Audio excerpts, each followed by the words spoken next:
और खबर तफसील से आज 1989 के बाद लोगों ने अपनी मर्जी से और बगैर किसी पाबंदी के मशहूर बख्शी स्टेडियम में 15 अगस्त की परेड में हिस्सा लिया, जहां एलजी मनोज सिन्हा ने जम्मू कश्मीर के बहुत से मुअज़्ज़िज़ीन की मौजूदगी में तिरंगा लहराया। फौज, जम्मू कश्मीर पुलिस और मुख्तलिफ अजला के स्कूलों के तलबा ने मार्च किया और अपनी सलाहियतों का मुजाहरा किया। बख्शी स्टेडियम में तज़य्युन और आराइश की वजह से 6 साल बाद यौम आज़ादी का जश्न मनाया गया। एलजी मनोज सिन्हा ने अपनी तकरीर में कहा कि कश्मीर में मुस्बत तब्दीली आ रही है और ये हमारे फौजी जवानों की वजह से है, जिन्होंने सरहदों पर हमारी हिफाजत की है। ये यौम आज़ादी उन सब के लिए वक्फ है, हर कश्मीरी उनका मशकूर है।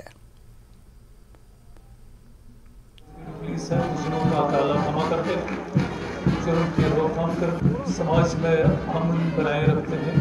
दस्ता जो पीटीएस कुतवा से महज 4 महीने स्वतंत्रता दिवस के पावन अवसर पर मैं आप सभी को अनंत शुभकामनाएं और बधाई देता हूं। आज का यह पवित्र दिन हम सभी भारतवासियों के लिए स्मरण, समर्पण और संकल्प का दिन है।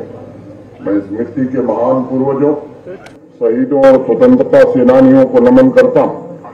उन्होंने स्वयं को न्यौछावर करके राष्ट्रीय चेतना को जागृत किया, माटी के प्रति प्रेम की चिंगारी पैदा की। स्वतंत्रता के महायज्ञ में अपने प्राणों की आहुति देने वाले ऐसे महान सपूतों के चरणों में सत सत वंदन।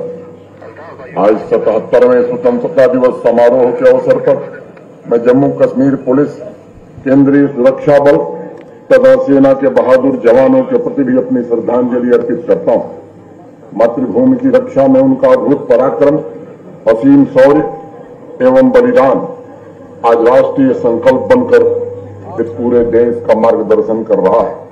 जब भी पदक तालिकाओं की सूची प्रकाशित होती है, जम्मू कश्मीर के हमारे बहादुर पुलिस के जवानों की एक लंबी श्रृंखला, उसमें उनका नाम दर्ज होता है। पिछले वर्ष आज ही के दिन मैंने उनकी स्मृति में बलिदान स्तंभ की घोषणा की थी। श्रीनगर शहर के हृदय में बन रहे इस तीर्थ स्थल में वतन के दीवानों की ऊर्जा शामिल है, जो नई पीढ़ी को सही रास्ते पर चलने की प्रेरणा देगी। आज जम्मू कश्मीर के कण कण में वीर शहीदों का नाम गूंज रहा है। आसमान में लहराता तिरंगा, पवित्र मिट्टी में लहलहाती समृद्धि के पीछे हमारे उन सिपाहियों, उन वीरों का त्याग और उनके परिवार की तपस्या भी शामिल है। मैं इस अवसर पर अपने सभी वीरों के परिजनों और वीरांगनाओं के प्रति श्रद्धा से नतमस्तक हूं। वीर शहीदों के परिवारों की देखभाल जम्मू कश्मीर प्रशासन की सर्वोच्च प्राथमिकता है। समर्पित भाव से यह प्रयास किया जा रहा है और आगे भी मैं भरोसा देना चाहता हूं कि जम्मू कश्मीर प्रशासन पूरी तरह से आपके परिजनों की देखभाल करेगा, ताकि आप सम्मानपूर्वक जीवन यापन कर सके। आज के इस पावन अवसर पर मैं सरहदों की हिफाजत कर रहे बहादुर जवानों से कहना चाहता हूं, पूरे देश का सामर्थ्य और जम्मू कश्मीर का एक एक नागरिक पूरी ताकत से आपके साथ खड़ा है। भारतवर्ष वसुधैव कुटुंबकम और पारस्परिक सद्भाव में यकीन रखता है और हम अपने हितों की रक्षा के लिए सदैव संकल्पित हैं। आज 35 साल बाद श्रीनगर के बख्शी स्टेडियम में इंडिपेंडेंस डे की परेड हुई।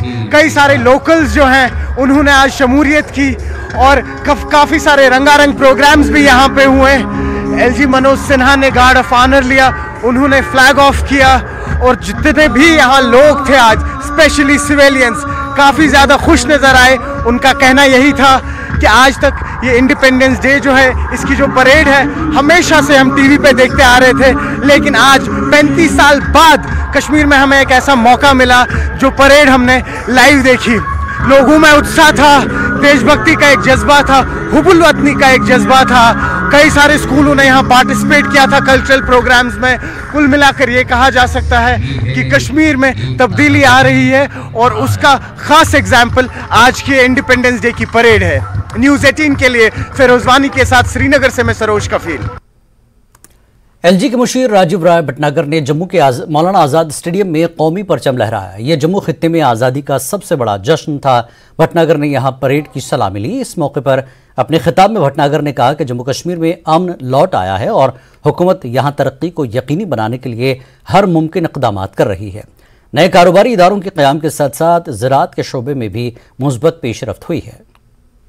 जब हम यहाँ एकत्र हुए हैं, आइए हम अपने स्वतंत्रता सेनानियों द्वारा किए गए बलिदान और अथक प्रयासों को याद करें, जिन्होंने एक मजबूत, समृद्ध और समावेशी भारत के निर्माण के लिए अपना जीवन समर्पित किया। मित्रों, स्वतंत्रता प्राप्ति के बाद से हमारा महान देश प्रगति और विकास के पथ पर निरंतर आगे बढ़ रहा है। आज हम दुनिया की सबसे बड़ी अर्थव्यवस्थाओं में से एक हैं। वैश्विक मंच पर भारत की उपस्थिति इतनी मजबूत कभी नहीं थी। आज हम अंतर्राष्ट्रीय समुदाय के एक प्रमुख सदस्य के रूप में वैश्विक मुद्दों को संबोधित करते हैं। भाइयों और बहनों, स्वतंत्र भारत के समृद्ध काल में जम्मू कश्मीर पिछले कुछ वर्षों में अद्वितीय विकास देखते हुए नई ऊंचाइयों की ओर बढ़ रहा है। एक नया भयमुक्त, भ्रष्टाचार मुक्त जम्मू कश्मीर भविष्य की चुनौतियों का सामना करने के सशक्त संकल्प के साथ यौम आज़ादी की मरकजी तकरीब लेह लद्दाख में मुनक़िद हुई, जहां तारीखी पोलो ग्राउंड में LG डॉक्टर BD मिश्रा ने परचम कुशाई की। इस मौके पर खातून अव्वल नीलम मिश्रा के अलावा एडवोकेट ताशिक हिल्सन, एग्जीक्यूटिव काउंसलर LG के Musheer doctor Pawan Kotwal, commissioner secretary ADGP, deputy commissioner SSP और जिला अफसरान मौजूद थे। मार्च पास्ट हुब्बुल वतनी के गीत और सकाफती प्रोग्राम जश्न का हिस्सा थे। अपने खिताब में LG मिश्रा ने लद्दाख को कार्बन न्यूट्रल जोन बनाने के वजीर आजम के विजन के बारे में बात की। LG मिश्रा ने दिल्ली में सदर के बॉडीगार्ड यूनिट के जरिए घुड़सवारी की खुसूसी तरबियत के लिए लेह से खवातीन की टीम के इंतखाब के बारे में भी बात की। LG मिश्रा ने SSP सोनम दचन और लद्दाख पुलिस इंस्पेक्टर शिवांग दुर्जे को प्रेसिडेंट्स पुलिस अवार्ड हासिल करने पर मुबारकबाद दी। लद्दाख विजन 2047 तैयार किया गया है। हमें इसमें अपने प्रधानमंत्री श्री नरेंद्र मोदी जी के द्वारा दिए गए 5 प्रण 5 वाउज, उसके हिसाब से चलना है। यह 5 प्रण हैं: आत्मनिर्भर भारत की ओर बढ़ते हुए भारत का विकास करना। दूसरा प्रण है गुलामी की हर सोच से मुक्ति पाना। तीसरा प्रण है भारत की विरासत पर गर्व करना। चौथा प्रण है भारत की एकता और एकजुटता बनाए रखना। और 5वां प्रण है सभी भारतीय नागरिकों के द्वारा राष्ट्र के प्रति अपने कर्तव्य पालन के संकल्प को लक्ष्य बनाकर हर क्षेत्र में आगे बढ़ना।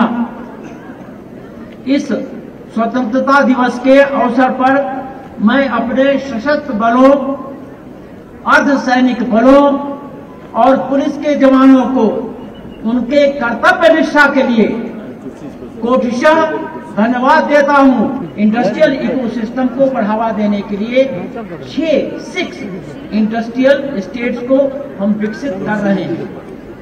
एक्सपोर्ट प्रमोशन और इंपोर्ट को कम करने के लिए इस लक्ष्य से Ladakh sustainable industrial policy 2022-2027 notified हो चुकी है। लद्दाख की भाषा एवं संस्कृति के संरक्षण के लिए हमारे दोनों जिलों में यानी लेह और कारगिल में विशाल अनुमानित 100 करोड़ रुपए की लागत से 2 सांस्कृतिक केंद्र का निर्माण किया जा रहा है। कल्चर एक्सचेंज कार्यक्रम के आयोजन, संस्कृति और भाषा के रिवाइवल पर हम पूरा जोर दे रहे हैं। दूरसंचार के क्षेत्र में केंद्र शासित प्रदेश लद्दाख बनने के बाद 1129 किलोमीटर ऑप्टिकल फाइबर केबल बिछाए गए। 14 ई सर्विस को ई सेवा लद्दाख पोर्टल से जोड़ा गया है। वक्त है एक ब्रेक का। ब्रेक के बाद फिर लौटेंगे।